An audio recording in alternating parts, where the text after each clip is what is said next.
Xin chào các bạn, chào mừng các bạn đến với căn bếp của Suki. Hôm nay như đã hẹn thì mình sẽ chia sẻ với các bạn công thức và cách nhồi bột bánh mì hoa cúc bằng tay dành cho những bạn nào không có máy nhồi nhé. Với công thức hôm nay, bánh sẽ vẫn đảm bảo độ mềm, ẩm nhờ có độ béo và chất lỏng lớn, thớ bánh xốp, mềm, xé sợi. Nói đến bánh mì hoa cúc thì mọi người hầu như chỉ dùng máy thôi vì phần bột bánh rất là dính và nhiều bơ. Nhưng mà trên thực tế, việc nhồi bằng tay là hoàn toàn có thể và không có vất vả như mọi người nghĩ đâu nhé. Giờ mình cùng bắt tay vào làm. Công thức mình làm như sau. Công thức này sẽ vừa đủ cho một khuôn chữ nhật 23cm. Nếu bạn nào muốn làm nhiều bánh hơn thì mình cứ tăng công thức lên thôi nhé. Mình nhồi với lượng ít bột thì nó sẽ nhanh hơn. Để làm bánh này thì mình cần dùng bột bánh mì có hàm lượng protein 13% hoặc bột mì đa dụng có hàm lượng protein ít nhất 11%. Phần trứng mình dùng là khoảng 2 quả trứng gà so nhỏ hoặc 1 quả rưỡi trứng lớn. Ta đánh tan trứng rồi cân lấy 72g. Phần kem tươi trong công thức giúp tăng thêm độ béo cho bánh. Mọi người có thể linh hoạt thay một phần sữa tươi bằng kem tươi để bánh béo hơn, hoặc ngược lại, thay kem tươi bằng sữa tươi nếu không kiếm được kem tươi nhé. Phần men nở thì mình dùng men instant, có thể trộn trực tiếp vào bột luôn. Mọi người có thể thay bằng men tươi hoặc men khô cần kích hoạt với tỷ lệ như sau. Phần nước hoa cam mọi người nếu không có thì có thể thay bằng tinh chất vani, hoặc mình cũng có thể dùng bột sư tử để tạo mùi thơm và màu vàng cho bánh. Tất cả các nguyên liệu trứng, kem tươi và sữa mình nên để lạnh, nghĩa là ta bảo quản nó trong tủ lạnh, ngăn mát. Lúc làm thì mang ra dùng ngay, không cần để về nhiệt độ phòng nhé. Đầu tiên mình sẽ cắt bơ thành miếng nhỏ. Bơ này mình cũng mới lấy từ tủ lạnh ra, mình sẽ để nó như vậy cho nguội về nhiệt độ phòng trong lúc mình nhào các nguyên liệu khác. Ta dây bột vào âu.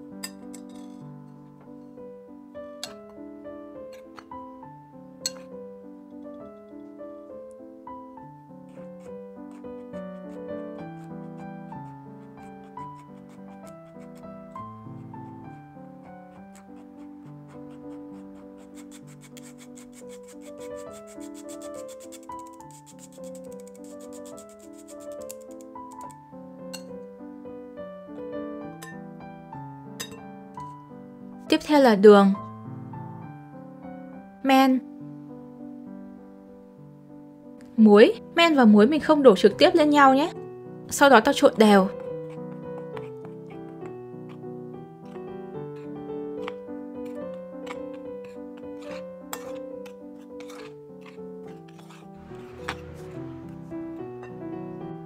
Mình cho vào tiếp trứng, kem tươi, rồi đến sữa pha với vani hay nước hoa cam. Mình sẽ trộn đều.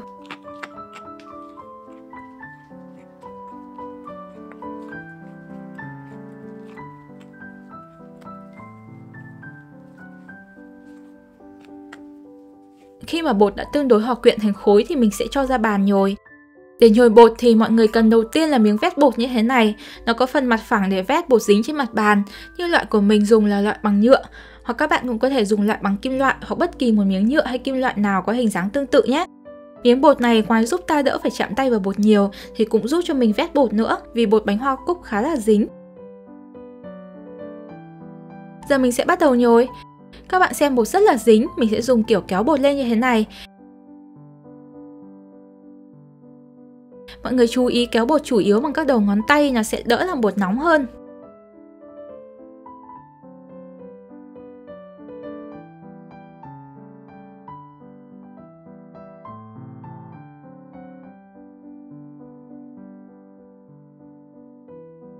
Thỉnh thoảng mình sẽ dùng miếng vét bột gom bột lại.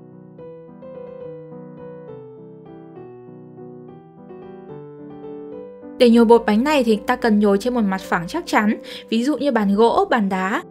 Hoặc ví dụ như thời tiết nóng thì có một ý tưởng rất hay là mọi người đặt chậu nước đá ở dưới, bên trên kê một cái mâm chắc chắn để nhồi.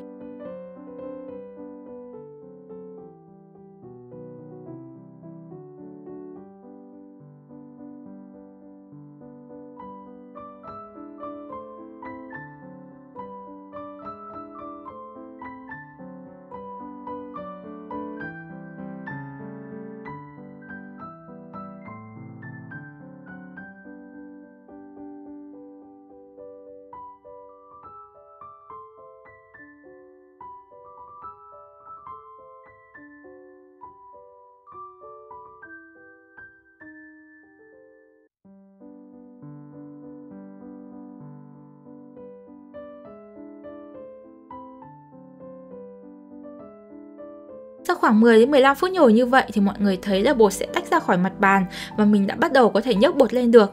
Khi này thì mình sẽ bắt đầu đập bột. Mọi người cứ nhấc bột lên rồi nhanh tay đập xuống bàn, như vậy bột sẽ dai và kéo màng nhé.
Mình sẽ đập bột đến khi bột bánh tương đối kéo màng như thế này là được.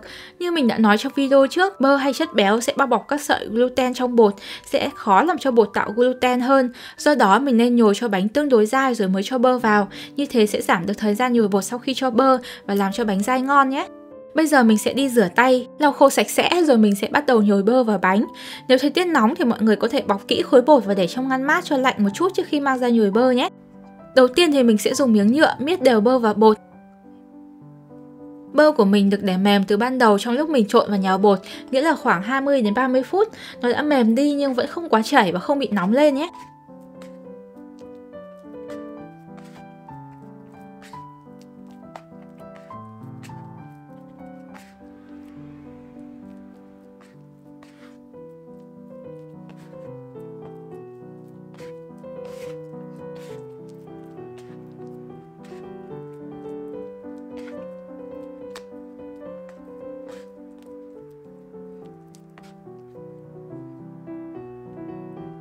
Sau đó mình sẽ dùng các đầu ngón tay để bơ được hòa quyện.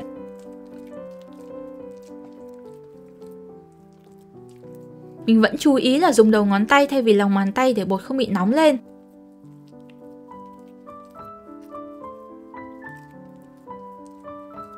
Lượng bơ trong công thức này tương đối nhiều hơn so với bánh mì ngọt thông thường, nhưng sẽ ít hơn công thức mình giới thiệu lần trước một chút. Về cơ bản là để các bạn dễ nhồi bằng tay và hạn chế hoặc loại bỏ nguy cơ bị tách bơ. Tuy nhiên khi mình đã nhồi quen rồi thì mọi người có thể tự tin nhồi thử công thức truyền thống bằng tay, hoàn toàn không vấn đề gì mà bánh sẽ có vị đậm đà và béo ngậy nhờ lượng lớn bơ nhé.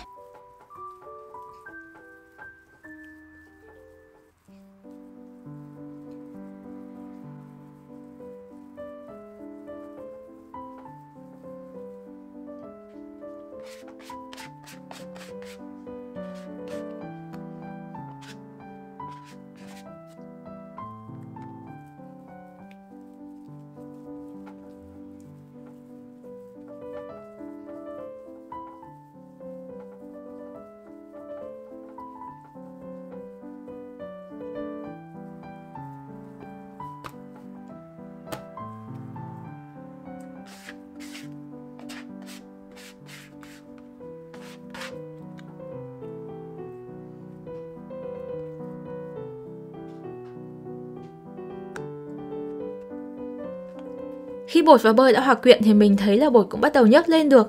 Tương tự như trước thì mình sẽ bắt đầu đập bột.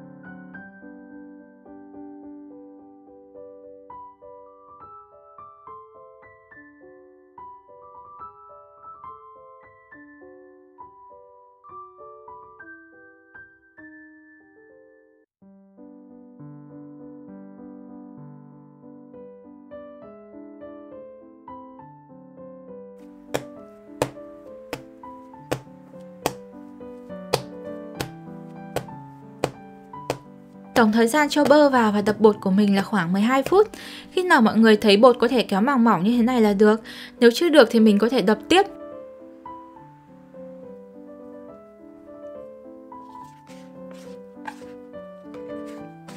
Khi bột đã đạt thì mình chuẩn bị một tô sạch. Tráng một lớp mỏng dầu ăn chống dính.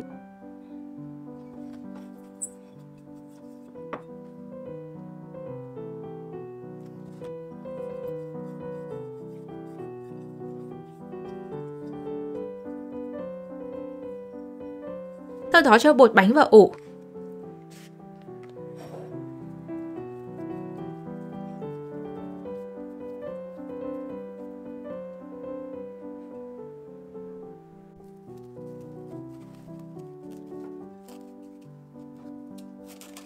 Mình ủ ở nhiệt độ phòng ở nơi không quá nóng trong vòng 1 tiếng cho bánh nở gấp đôi. Sau khi bánh nở thì mình đấm dẹp bọt khí.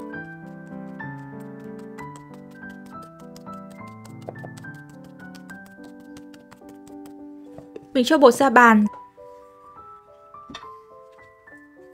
Gập lại.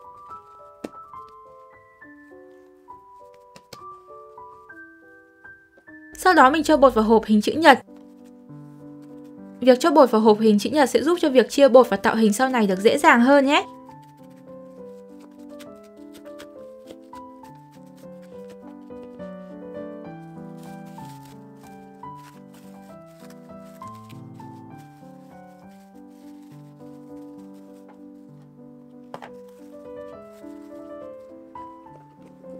Mình sẽ để bột bánh trong tủ lạnh ngăn mát trong vòng ít nhất 3 đến 4 tiếng cho bột bánh không còn bị chảy, dễ tạo hình hơn và cũng làm cho các hương vị được hình thành trong bánh, làm bánh của mình ngon hơn. Để tạo hình thì mình lấy bột ra khỏi tủ lạnh.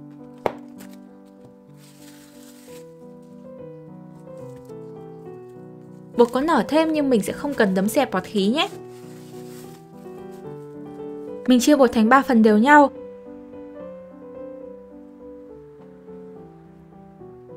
Ở đây mình sẽ thu được mỗi thanh bột 135g.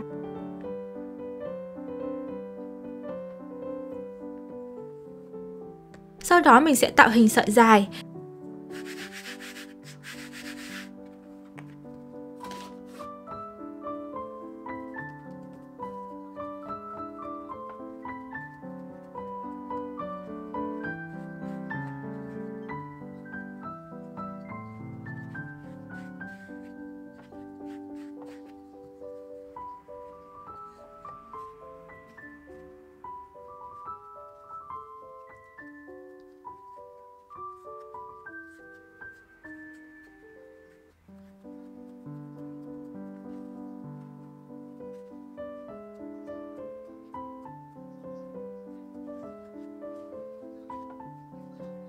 Các bạn thấy là vì mình cho bột vào hộp chữ nhật, việc chia bột cũng tương đối nhanh và đều, và thêm vào đó mình cán bột cũng tương đối dễ. Sau khi gấp bột xong mình cũng không cần vê lại nữa, như vậy sẽ giảm thời gian thao tác với bột, tránh làm cho bơ chảy.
Vì mình dùng khuôn silicone nên mình sẽ không chống dính khuôn nữa.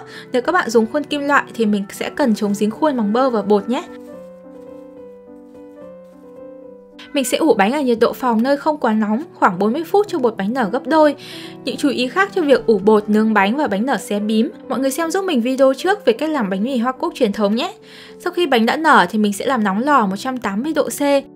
Mình sẽ quét mặt bánh với hỗn hợp gồm một lòng đỏ trứng cộng 2 g sữa tươi.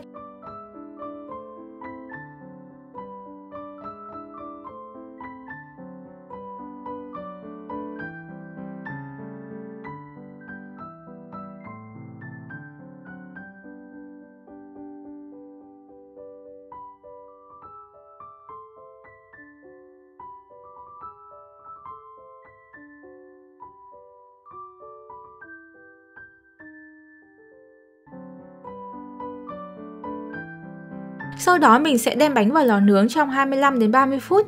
Nếu sau 2/3 thời gian bánh hơi vàng mặt thì mình có thể che một cái giấy bạc lên mặt bánh. Vậy là món bánh của mình đã hoàn thành. Bánh rất là thơm ngon, mềm xốp, dai, xé thớ. Việc nhồi bằng tay cũng không hề vất vả. Mình nghĩ là nhờ do bột ướt nữa nên mình cũng không phải dùng nhiều lực đâu. Nếu các bạn thích video này thì hãy like và đăng ký kênh của mình. Nhấn vào nút chuông nhỏ nhỏ bên cạnh để không bỏ lỡ các video mới nhất. Hẹn gặp lại các bạn trong video tới.